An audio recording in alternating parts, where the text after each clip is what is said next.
আসসালামু আলাইকুম। সবাইকে স্বাগত জানাচ্ছি আমার দেশ আজকের লিড নিউজে। সঙ্গে আছি তাহমিনা তাসির। আমাদের আজকের লিড নিউজের শিরোনাম, আওয়ামী সন্ত্রাসে রক্তাক্ত গোপালগঞ্জ। নিউজটি লিখেছেন আমাদের গোপালগঞ্জ প্রতিনিধি মাহবুব হোসেন সারমাদ। চলুন দর্শক, জেনে নেওয়া যাক নিউজটির বিস্তারিত। আওয়ামী সন্ত্রাসীরা গত বছরের জুলাই আগস্টে ছাত্র জনতার উপর ভয়াবহ হামলার চিত্র আবারও মনে করিয়ে দিয়েছে। একই কায়দায় তাণ্ডব চালিয়ে পণ্ড করেছে তরুণ জুলাই যোদ্ধাদের দল জাতীয় এনসিপির গোপালগঞ্জ জেলায় পদযাত্রা কর্মসূচি। বুধবার দুপুরে এ হামলা হয়েছে। জানা গেছে, জেলায় জেলায় পদযাত্রা কর্মসূচির অংশ হিসেবে গতকাল গোপালগঞ্জ শহরের পৌর পার্কে সমাবেশ আয়োজন করেছিলেন এনসিপির স্থানীয় নেতাকর্মীরা। সেখানে দুপুর 1:45টার দিকে লাঠি সোঁটা নিয়ে হামলা চালায় আওয়ামী ক্যাডাররা। তারা মুহুর্মুহু ককটেলেরও বিস্ফোরণ ঘটায়। এতে সেখানে দায়িত্বরত আইনশৃঙ্খলা রক্ষাকারী বাহিনীর সদস্যরা পার্শ্ববর্তী আদালত চত্বরে ঢুকে যান। তাদের সঙ্গে প্রাণ বাঁচাতে আদালত চত্বরে যান এনসিপির নেতারাও।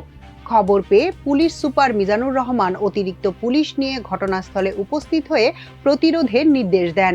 এতে ফাঁকা গুলি ও সাউন্ড গ্রেনেড ছুড়ে তাড়িয়ে দেওয়া হয় হামলাকারীদের। এতে তারা পিছু হটে। কিছুক্ষণের মধ্যে সমাবেশ শুরু হলে দুপুর 2টায় মঞ্চে ওঠেন এনসিপির কেন্দ্রীয় নেতারা।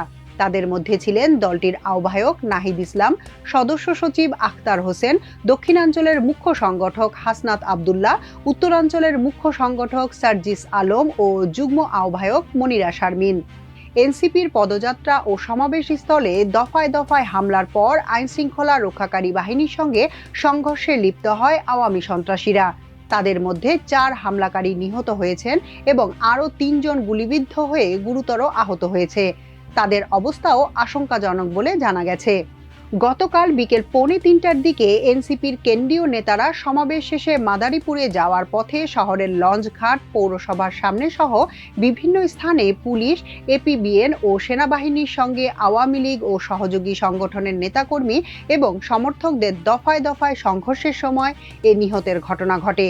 নিহতরা হলেন জেলা শহরের থানাপাড়া সোহেল রানা, রমজান আলী, সদর উপজেলার ভেড়ার বাজারের ইমন ও শহরের পোস্ট অফিস রোডের সন্তোষ সাহার ছেলে দীপ্ত সাহা।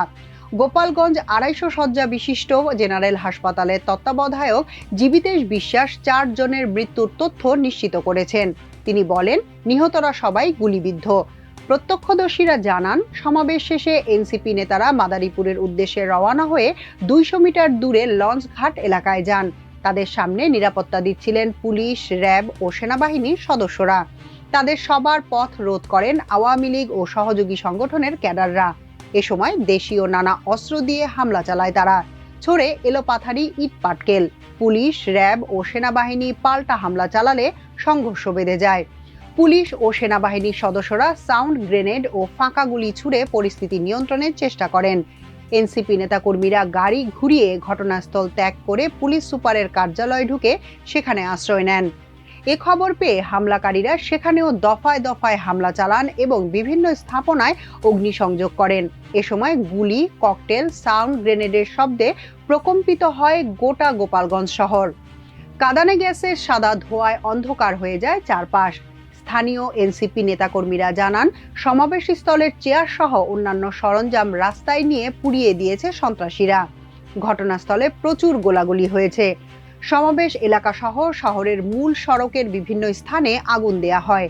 পরে যৌথ বাহিনীর সদস্যরা হামলাকারীদের ধাওয়া দিয়ে সরিয়ে দেয়। তারা পুলিশকে লক্ষ্য করে ইট পাটকেল নিক্ষেপ করে। পুলিশ সাউন্ড গ্রেনেড ও কাঁদানে গ্যাস ছুড়ে তাদের ঠেকানোর চেষ্টা করে। শহরে থমথমে অবস্থা বিরাজ করছে। হামলার পর এনসিপির মুখ্য সমন্বয়ক নাসিরউদ্দিন পাটোয়ারি সাংবাদিকদের কাছে অভিযোগ করে বলেন, আওয়ামী লীগ নেতাকর্মীরা এই হামলা চালিয়েছেন। এ সময় পুলিশ, সেনাবাহিনী নিষ্ক্রিয় ভূমিকা পালন করেছে। তাদের বলা হয়েছিল সবকিছু ঠিক আছে, কিন্তু তারা সমাবেশ স্থলে গিয়ে দেখেন পরিস্থিতি পুরো উল্টো। এদিকে বিকেলে পরিস্থিতি নিয়ন্ত্রণে জেলা প্রশাসক মোহাম্মদ কামরুজ্জামানের নির্দেশে গোপালগঞ্জে 144 ধারা জারি করেন জেলা প্রশাসক কার্যালয়ের নির্বাহী ম্যাজিস্ট্রেট রন্টি পোদ্দার। এতেও পরিস্থিতি নিয়ন্ত্রণে না আসায় রাত 8টা থেকে আজ বৃহস্পতিবার সন্ধ্যা 6টা পর্যন্ত কারফিউ জারি করা হয়েছে। এনসিপি গোপালগঞ্জে পদযাত্রা ও সমাবেশ করার ঘোষণা দেয় হামলার ছক আঁকে আওয়ামী সন্ত্রাসীরা। মঙ্গলবার থেকেই উত্তেজনা তৈরি করা হয়। সামাজিক যোগাযোগ মাধ্যমে নানা অপপ্রচার ও গুজব ছড়ানো হয়। এনসিপি নেতাকর্মীর মনোবল ভাঙতে হামলা চালানো হয় আইনশৃঙ্খলা বাহিনীর গাড়িতে। সন্ত্রাসীরা ভাঙচুর ও অগ্নিসংযোগ করে পুলিশ ও উপজেলা নির্বাহী কর্মকর্তার গাড়িতে। গতকাল সকালে এনসিপি নেতারা গাড়ি বহন নিয়ে শহরে ঢোকার আগেই গোপালগঞ্জ টেকেরহাট আঞ্চলিক সড়কের পাশে লিংক রোডে সদর উপজেলার খারিয়াগড় চরপাড়ায় পুলিশের গাড়িতে হামলা ও অগ্নিসংযোগের মাধ্যমে ঘটনার সূত্রপাত হয়। পরে ওই সড়কের কংসুরে সদর উপজেলা নির্বাহী কর্মকর্তা এম রকিবুল হাসানের গাড়িতে হামলার ঘটনা ঘটে। এ সময় তারা ওই স্থানে সড়ক অবরোধ করে। থমথমে পরিস্থিতির মধ্যে এনসিপির কেন্দ্রীয় নেতাদের সাজোয়া জানে করে গোপালগঞ্জ পুলিশ সুপারের কার্যালয় থেকে বের করে সেনাবাহিনী। পরে তারা খুলনায় পৌঁছান। বিকেলে অতিরিক্ত আইজি খন্দকার রফিকুল ইসলাম জানান, এনসিপি নেতাকর্মীরা গোপালগঞ্জ এসপি অফিসে আটকা পড়েছিলেন। পরে 5:15টার দিকে ক্লিয়ার হলে তারা চলে যান। বিকেল 4টার দিকে গোপালগঞ্জ জেলা কারাগারে হামলা চালায় আওয়ামী ক্যাডাররা। তবে কারারক্ষী ও পুলিশের কঠোর অবস্থানের কারণে কারাগারের দরজা ভাঙতে ব্যর্থ হয় হামলাকারীরা। পরে তাদের ধাওয়া দিয়ে তাড়িয়ে দেয় পুলিশ। সমাবেশে নাহিদ ইসলাম বলেছেন, গোপালগঞ্জের পদযাত্রা ও সমাবেশে মুজিববাদীরা বাধা দিয়েছে, তার জবাব দেয়া হবে। মুজিববাদীরা আজকে বাধা দিয়েছে। গণ অভ্যুত্থানের মধ্যে আমরা বলেছিলাম বাধা দিলে বাঁধবে লড়াই, সেই লড়াইয়ে জিততে হবে। সেই লড়াইয়ে আমরা জিতেছিলাম। আজকে আমাদের বাধা দেওয়া হয়েছে, অচিরেই আমরা এর জবাব দিব ইনশাল্লাহ। নাহিদ বলেন, যারা গণ অভ্যুত্থানের পক্ষে, নতুন বাংলাদেশের পক্ষে, তাদের দায়িত্ব নিতে হবে। এই গোপালগঞ্জ যেন আর মুজিববাদীদের কেন্দ্র হয়ে না উঠতে পারে। যদি পুলিশ দায়িত্ব পালন করতে ব্যর্থ হয়, নিজেদের জেলার মর্যাদা রক্ষার দায়িত্ব, বাংলাদেশকে রক্ষা করার দায়িত্ব আমাদের নিজেদের নিতে হবে, যেমন আমরা গণ অভ্যুত্থানে নিয়েছিলাম। তিনি আরো বলেন, আমরা নিশ্চিত করতে চাই গোপালগঞ্জ নামের কারণে ভবিষ্যতে চাকরি ক্ষেত্রে বা অন্য কোনো স্থানে কেউ বৈষম্যের শিকার হবে না, কিন্তু গোপালগঞ্জে সন্ত্রাসীদের আস্তানা হতে আমরা দেব না। নাহিদ ইসলাম বলেন, মুক্তিযুদ্ধকে কুলুষিত করেছে মুজিববাদীরা, গোপালগঞ্জকেও কুলুষিত করেছে তারা। সেই গোপালগঞ্জকে আমরা উদ্ধার করব এবং সমুন্নত করব। এখানে সনাতন ধর্মাবলম্বীদের অনেক সম্পদ আওয়ামী লীগ দখল করেছে, তাদের সঙ্গে বেইনসাফ করেছে। আমরা নতুন বাংলাদেশের সব ধর্মের অধিকার রক্ষা করব।